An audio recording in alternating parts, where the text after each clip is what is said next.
জানো মা, এখন না ক্ষণে ক্ষণে তোমার কথা মনে পড়ে। বাড়িতে এত মানুষ ভর্তি, তারপরে তোমার শূন্যতা আমাকে অনেক কষ্ট দেয়। জানো মা, এই জীবনটা খুব সুন্দর ছিল, যখন মা তোমার কোলে বসায় রেখে আমাকে তোমার হাতে খাইয়ে দিতে। জানো মা, আশেপাশে ছেলে মেয়েগুলো যখন তার মাকে মা বলে ডাকে, তখন আমার অনেক ইচ্ছে করে তোমাকে খুব করে মা বলে ডাকতে।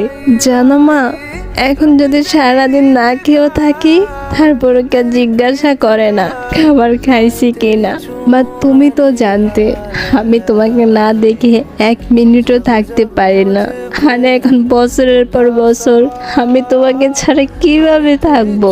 মা গো, আমি জানি চাইলেও আর তোমাকে দেখতে পারবো না, কিন্তু তারপরও কেন বারবার তোমাকে দেখতে ইচ্ছে করে।